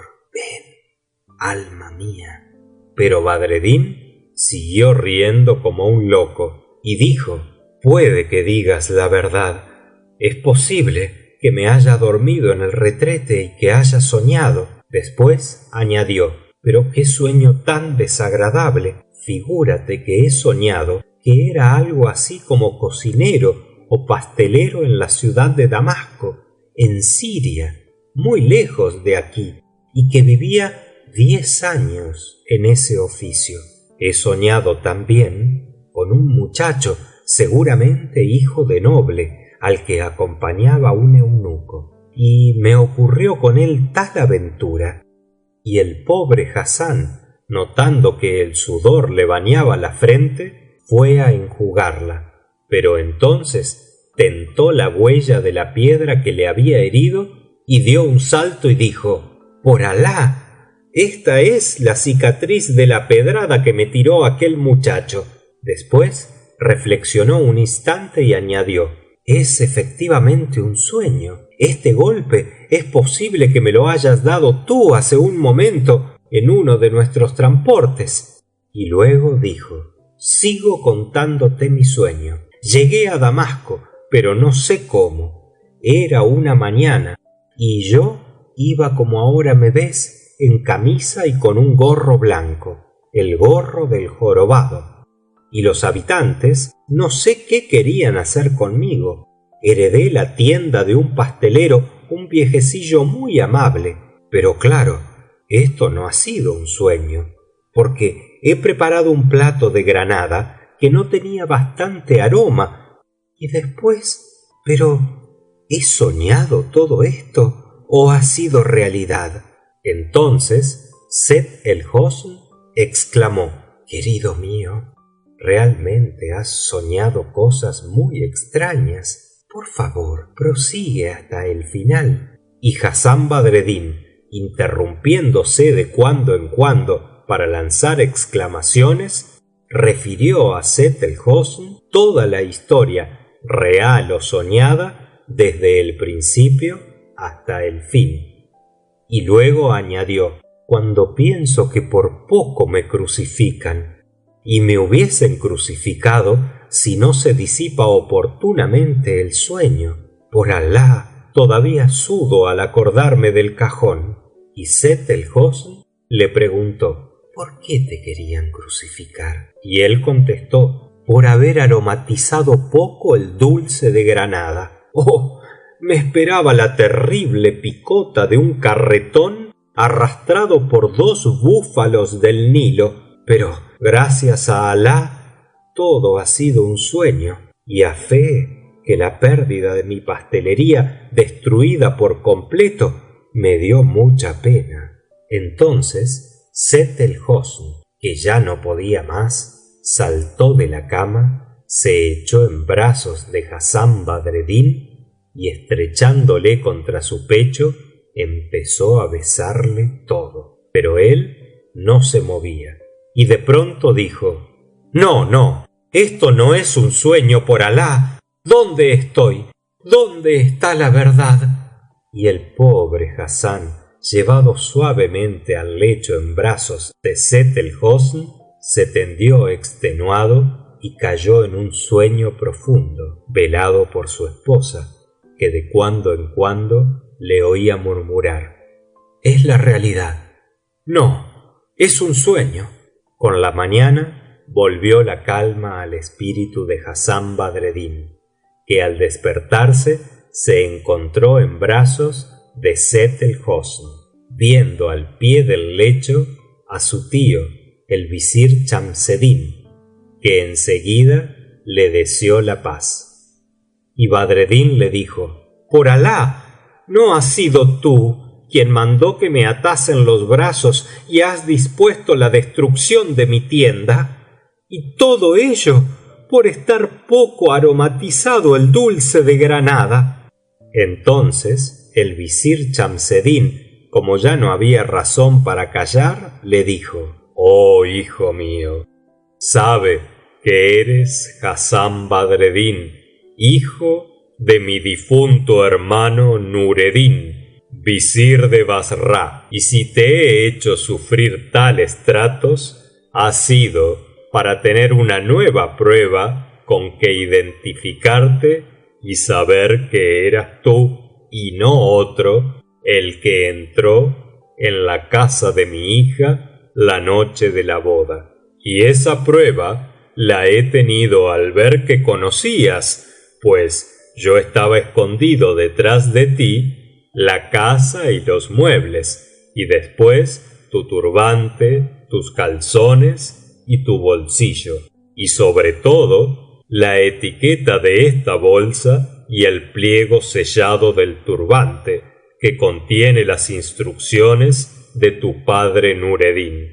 Dispénsame, pues, hijo mío, porque no tenía otro medio de conocerte, ya que no te hube visto nunca, pues naciste en Bassra. Oh, hijo mío, todo esto se debe a una divergencia que surgió hace muchos años entre tu padre Nureddin y yo, que soy tu tío.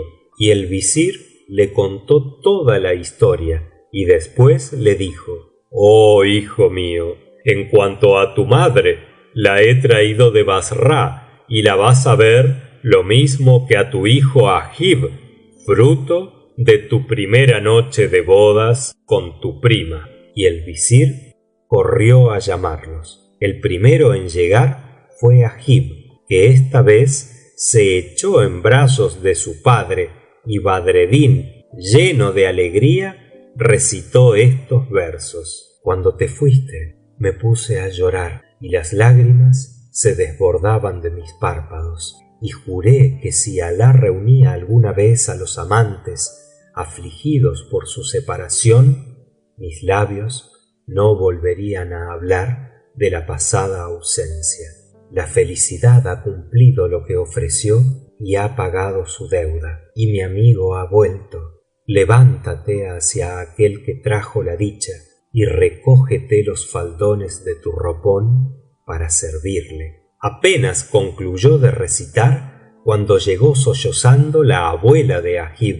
madre de Badreddin, y se precipitó en los brazos de su hijo casi desmayada de júbilo, y a la vuelta de grandes expansiones y lágrimas de alegría se contaron mutuamente sus historias y sus penas y todos sus padecimientos. Dieron después gracias a Alah por haberlos reunido sanos y salvos, y volvieron a vivir en la felicidad y entre puras delicias y sin privarse de nada, hasta que les visitó la separadora de los amigos, la destructora de la felicidad, la irreparable, la inevitable. Y esta es, oh rey afortunado, dijo Schahrazad al rey Schahriar, la historia maravillosa que el visir Giafar al-Barmaki refirió al califa Harún al-Rashid, emir de los creyentes de la ciudad de Bagdad. Y son estas también las aventuras del visir Chamseddin, de su hermano el visir Nureddin y de Hassán Badreddin, hijo de Nureddin. Y el califa Harún al-Rashid dijo: por Alah, que todo esto es verdaderamente asombroso. Y admirado hasta el límite de la admiración, sonrió agradecido a su visir Giafar y ordenó a los escribas de palacio que escribiesen con oro y con su más bella letra esta maravillosa historia y que la conservasen cuidadosamente en el armario de los papeles para que sirviese de lección a los hijos de los hijos.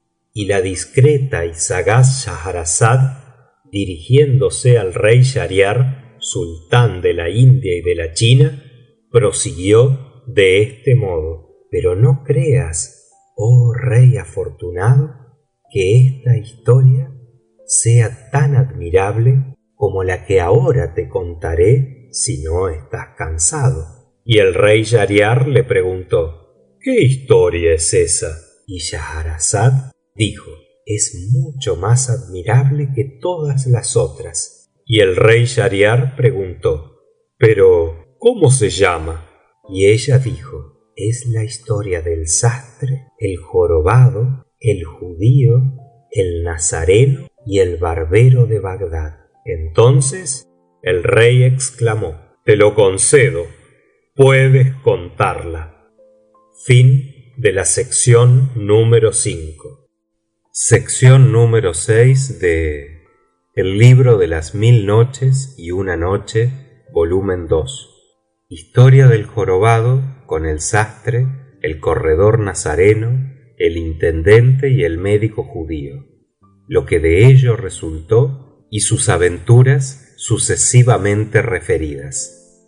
Entonces Schahrazad dijo al rey Schahriar: he llegado a saber, oh rey afortunado, que en la antigüedad del tiempo y en lo pasado de las edades y de los siglos hubo en una ciudad de la China un hombre que era sastre y estaba muy satisfecho de su condición.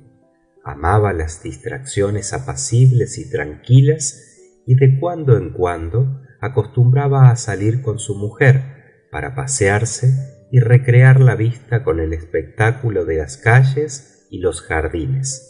Pero cierto día que ambos habían pasado fuera de casa, al regresar a ella, al anochecer, encontraron en el camino a un jorobado de tan grotesca facha que era antídoto de toda melancolía y haría reír al hombre más triste, disipando todo pesar y toda aflicción. Inmediatamente se le acercaron el sastre y su mujer, divirtiéndose tanto con sus chanzas que le convidaron a pasar la noche en su compañía. El jorobado hubo de responder a esta oferta como era debido, uniéndose a ellos, y llegaron juntos a la casa. Entonces el sastre se apartó un momento para ir al zoco antes de que los comerciantes cerrasen sus tiendas, pues quería comprar provisiones con que obsequiar al huésped. Compró pescado frito, pan fresco, limones y un gran pedazo de halawa para postre. Después volvió, puso todas estas cosas delante del jorobado y todos se sentaron a comer. Mientras comían alegremente, la mujer del sastre tomó con los dedos un gran trozo de pescado y lo metió por broma todo entero en la boca del jorobado, tapándosela con la mano para que no escupiera el pedazo, y dijo: por Alah, tienes que tragarte ese bocado de una vez sin remedio, o si no, no te suelto. Entonces el jorobado, tras de muchos esfuerzos, acabó por tragarse el pedazo entero, pero desgraciadamente para él había decretado el destino que en aquel bocado hubiese una enorme espina, y esta espina se le atravesó en la garganta, ocasionándole en el acto la muerte. Al llegar a este punto de su relato, vio Schahrazad, hija del visir, que se acercaba la mañana, y con su habitual discreción no quiso proseguir la historia para no abusar del permiso concedido por el rey Schahriar. Entonces su hermana, la joven Dionizad, le dijo: oh hermana mía, cuán gentiles, cuán dulces y cuán sabrosas son tus palabras. Y Schahrazad respondió: pues, ¿qué dirás la noche próxima, cuando oigas la continuación, si es que vivo aún? Porque así lo disponga la voluntad de este rey, lleno de buenas maneras y de cortesía. Y el rey Schahriar dijo para sí: por Alah, no la mataré hasta no oír lo que falta de esta historia, que es muy sorprendente. Después el rey Schahriar cogió a Schahrazad entre sus brazos y pasaron enlazados el resto de la noche, hasta que llegó la mañana. Entonces el rey se levantó y se fue a la sala de justicia, y enseguida entró el visir, y entraron asimismo los emires, los chambelanes y los guardias, y el diván se llenó de gente. Y el rey empezó a juzgar y a despachar asuntos, dando un cargo a éste, destituyendo a aquel, sentenciando en los pleitos pendientes y ocupando su tiempo de este modo hasta acabar el día. Terminado el diván, el rey volvió a sus aposentos y fue en busca de Schahrazad.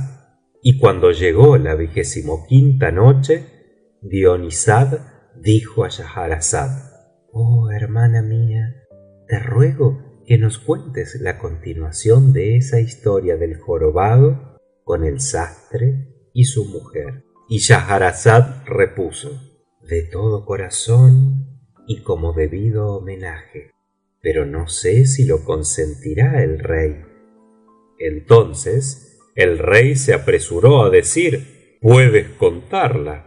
Y Schahrazad dijo: he llegado a saber, oh rey afortunado, que cuando el sastre vio morir de aquella manera al jorobado, exclamó: sólo Alah, el Altísimo y Omnipotente, posee la fuerza y el poder. Qué desdicha que este pobre hombre haya venido a morir precisamente entre nuestras manos. Pero la mujer replicó: ¿y qué piensas hacer ahora? ¿No conoces estos versos del poeta? Oh alma mía, ¿por qué te sumerges en lo absurdo hasta enfermar?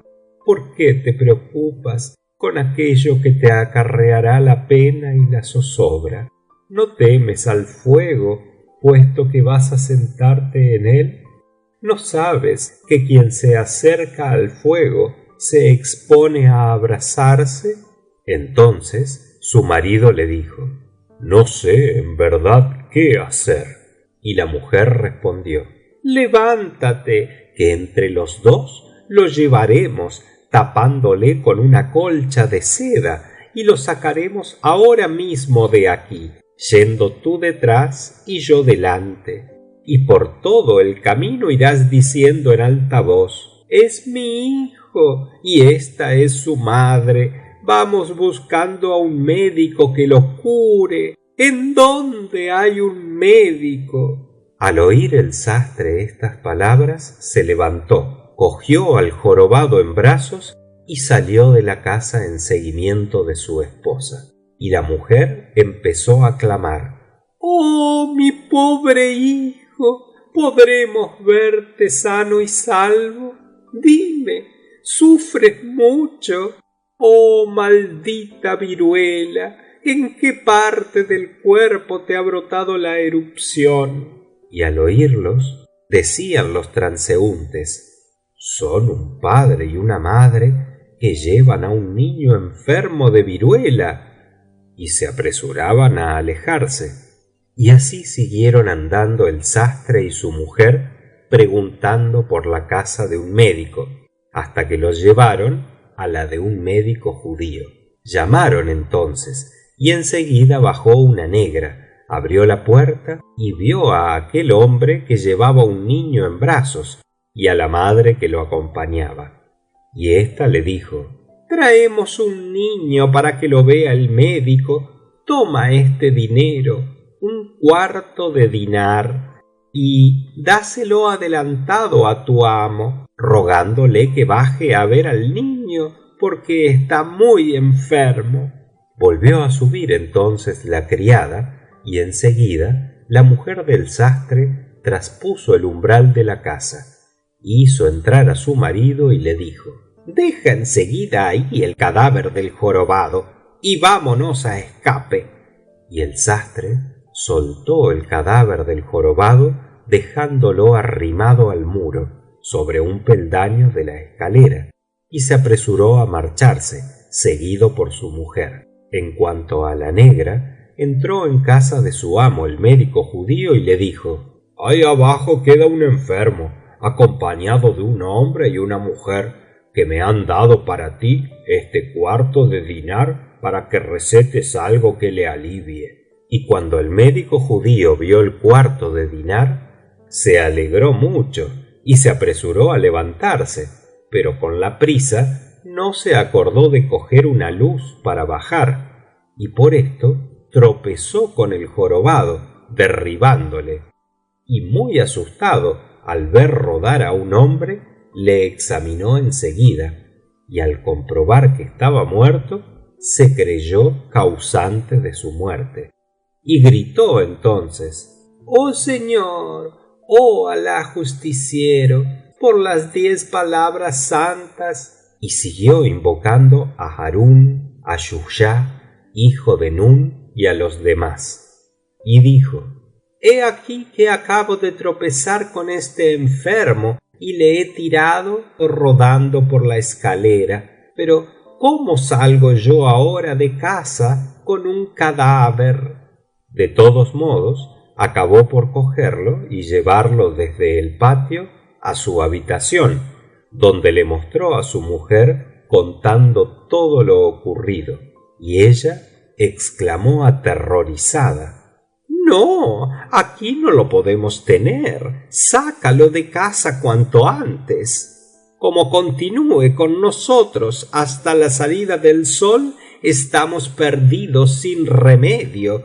Vamos a llevarlo entre los dos a la azotea y desde allí lo echaremos a la casa de nuestro vecino el musulmán. Ya sabes que nuestro vecino es el intendente proveedor de la cocina del rey, y su casa está infestada de ratas, perros y gatos, que bajan por la azotea para comerse las provisiones de aceite, manteca y harina. Por tanto, esos bichos no dejarán de comerse este cadáver y lo harán desaparecer. Entonces, el médico judío y su mujer cogieron al jorobado y lo llevaron a la azotea, y desde allí lo hicieron descender pausadamente hasta la casa del mayordomo, dejándolo de pie contra la pared de la cocina. Después se alejaron descendiendo a su casa tranquilamente. Pero haría pocos momentos que el jorobado se hallaba arrimado contra la pared cuando el intendente, que estaba ausente, regresó a su casa, abrió la puerta, encendió una vela y entró, y encontró a un hijo de Adán de pie en un rincón junto a la pared de la cocina. Y el intendente, sorprendidísimo, exclamó: ¿Qué es eso, por Alá? He aquí que el ladrón que acostumbraba a robar mis provisiones no era un bicho, sino un ser humano. Este es el que me roba la carne y la manteca, a pesar de que las guardo cuidadosamente por temor a los gatos y a los perros. Bien inútil habría sido matar a todos los perros y gatos del barrio, como pensé hacer, puesto que este individuo es el que bajaba por la azotea. Y enseguida agarró el intendente una enorme estaca, yéndose para el hombre, y le dio de garrotazos, y aunque le vio caer, le siguió apaleando. Pero como el hombre no se movía, el intendente advirtió que estaba muerto, y entonces dijo desolado: Solo Alá el Altísimo y Omnipotente posee la fuerza y el poder. Y después añadió: Malditas sean la manteca y la carne, y maldita esta noche. Se necesita tener toda la mala suerte que yo tengo para haber matado así a este hombre, y no sé qué hacer con él. Después lo miró con mayor atención, comprobando que era jorobado, y le dijo: No te basta con ser jorobeta, querías también ser ladrón y robarme la carne y la manteca de mis provisiones. Oh Dios protector, ampárame con el velo de tu poder. Y como la noche se acababa, el intendente se echó a cuestas al jorobado, salió de su casa y anduvo cargado con él hasta que llegó a la entrada del zoco. Paróse entonces, colocó de pie al jorobado junto a una tienda en la esquina de una bocacalle y se fue.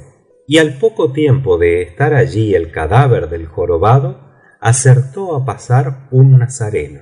Era el corredor de comercio del sultán, y aquella noche estaba beodo, y en tal estado iba al hammam a bañarse. Su borrachera le incitaba a las cosas más curiosas, y se decía: Vamos, que eres casi como el Mesías. Y marchaba haciendo eses y tambaleándose, y acabó por llegar a donde estaba el jorobado, y entonces quiso orinar, pero de pronto vio al jorobado delante de él, apoyado contra la pared, y al encontrarse con aquel hombre que seguía inmóvil, se le figuró que era un ladrón y que acaso fuese quien le había robado el turbante, pues el corredor nazareno iba sin nada a la cabeza.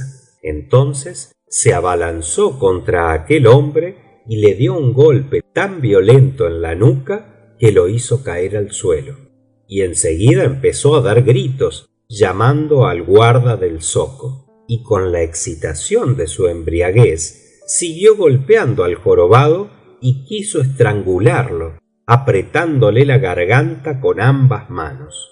En este momento llegó el guarda del zoco y vio al nazareno encima del musulmán, dándole golpes y a punto de ahogarle, y el guarda dijo: «Deja a ese hombre y levántate».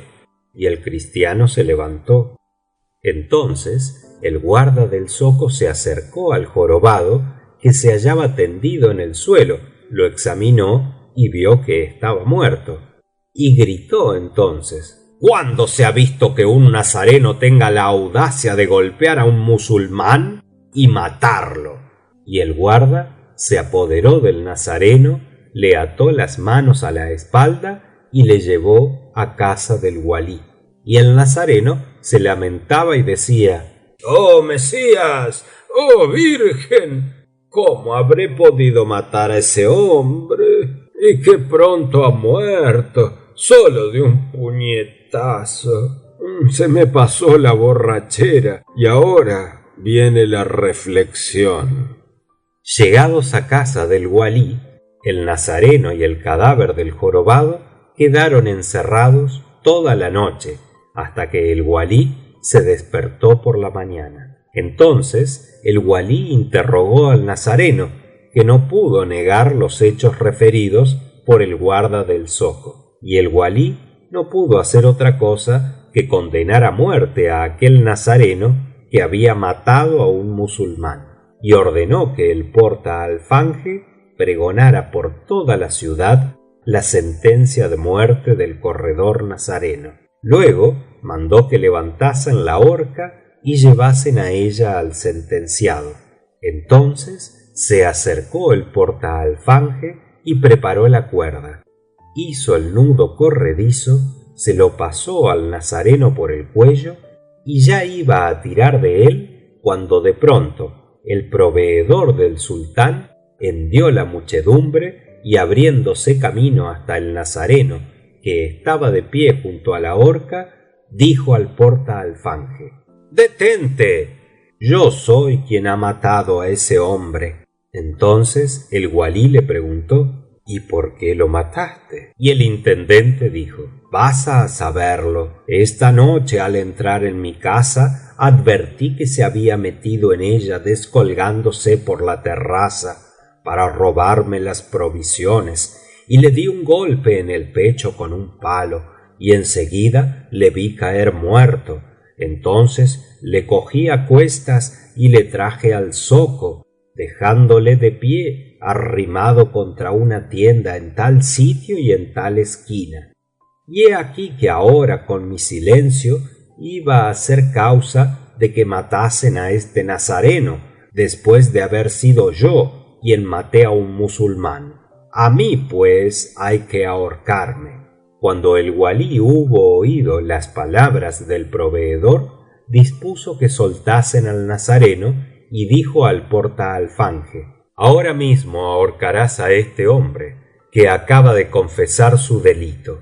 Entonces el portaalfanje cogió la cuerda que había pasado por el cuello del cristiano y rodeó con ella el cuello del proveedor, lo llevó junto al patíbulo y lo iba a levantar en el aire cuando de pronto el médico judío atravesó la muchedumbre y dijo a voces al portaalfanje: «¡Aguarda! El único culpable soy yo». Y después contó así la cosa: «Sabed todos que este hombre me vino a buscar para consultarme a fin de que lo curara, y cuando yo bajaba la escalera para verle, como era de noche, tropecé con él y rodó hasta lo último de la escalera, convirtiéndose en un cuerpo sin alma, de modo que no deben matar al proveedor sino a mí solamente». Entonces el walí dispuso la muerte del médico judío, y el portaalfanje quitó la cuerda del cuello del proveedor y la echó al cuello del médico judío, cuando se vio llegar al sastre, que atropellando a todo el mundo dijo: «Detente, yo soy quien lo maté. Y he aquí lo que ocurrió. Salí ayer de paseo y regresaba a mi casa al anochecer. En el camino encontré a este jorobado, que estaba borracho y muy divertido, pues llevaba en la mano una pandereta y se acompañaba con ella cantando de una manera chistosísima. Me detuve para contemplarle y divertirme, y tanto me regocijó que lo convidé a comer en mi casa, y compré pescado entre otras cosas, y cuando estábamos comiendo, tomó mi mujer un trozo de pescado que colocó en otro de pan y se lo metió todo en la boca a este hombre, y el bocado le ahogó, muriendo en el acto. Entonces le cogimos entre mi mujer y yo y lo llevamos a casa del médico judío. Bajó a abrirnos una negra y yo le dije lo que le dije. Después le di un cuarto de dinar para su amo y mientras ella subía, agarré enseguida al jorobado y lo puse de pie contra el muro de la escalera, y yo y mi mujer nos fuimos a escape. Entretanto bajó el médico judío para ver al enfermo, pero tropezó con el jorobado, que cayó en tierra, y el judío creyó que lo había matado él. Y en este momento el sastre se volvió hacia el médico judío y le dijo: ¿no fue así? El médico repuso: esa es la verdad. Entonces el sastre, dirigiéndose al walí, exclamó: hay pues que soltar al judío y ahorcarme a mí. El walí, prodigiosamente asombrado, dijo entonces: en verdad que esta historia merece escribirse en los anales y en los libros. Después mandó al portaalfanje que soltase al judío y ahorcase al sastre, que se había declarado culpable. Entonces el portaalfanje llevó al sastre junto a la horca, le echó la soga al cuello y dijo: esta vez va de veras, ya no habrá ningún otro cambio. Y agarró la cuerda. He aquí todo por el momento. En cuanto al jorobado, no era otro que el bufón del sultán, que ni una hora podía separarse de él. Y el jorobado, después de emborracharse aquella noche, se escapó de palacio, permaneciendo ausente toda la noche. Y al otro día, cuando el sultán preguntó por él, le dijeron: oh señor, el walí te dirá que el jorobado ha muerto y que su matador iba a ser ahorcado. Por eso el walí había mandado ahorcar al matador, y el verdugo se preparaba a ejecutarle. Pero entonces se presentó un segundo individuo y luego un tercero, diciendo todos: yo soy el único que ha matado al jorobado. Y cada cual contó al walí la causa de la muerte. Y el sultán, sin querer escuchar más, llamó a un chambelán y le dijo: baja enseguida en busca del walí y ordénale que traiga a toda esa gente que está junto a la horca. Y el chambelán bajó y llegó junto al patíbulo, precisamente cuando el verdugo iba a ejecutar al sastre. Y el chambelán gritó: detente. Y enseguida le contó al walí que esta historia del jorobado había llegado a oídos del rey, y se lo llevó, y se llevó también al sastre, al médico judío, al corredor nazareno y al proveedor, mandando transportar también el cuerpo del jorobado, y con todos ellos marchó en busca del sultán. Cuando el walí se presentó entre las manos del rey, se inclinó y besó la tierra, y refirió toda la historia del jorobado con todos sus pormenores desde el principio hasta el fin, pero es inútil repetirla. El sultán, al oír tal historia, se maravilló mucho y llegó al límite más extremo de la hilaridad. Después mandó a los escribas de palacio que escribieran esta historia con aguja de oro, y luego preguntó a todos los presentes: ¿habéis oído alguna vez historia semejante a la del jorobado? Entonces el corredor nazareno avanzó un paso, besó la tierra entre las manos del rey y dijo: oh rey de los siglos y del tiempo, sé una historia mucho más asombrosa que nuestra aventura con el jorobado. La referiré si me das tu venia, porque es mucho más sorprendente, más extraña y más deliciosa que la del jorobado. Y dijo el rey: ciertamente, desembucha lo que hayas de decir para que lo oigamos. Entonces el corredor nazareno dijo: fin de la sección número 6.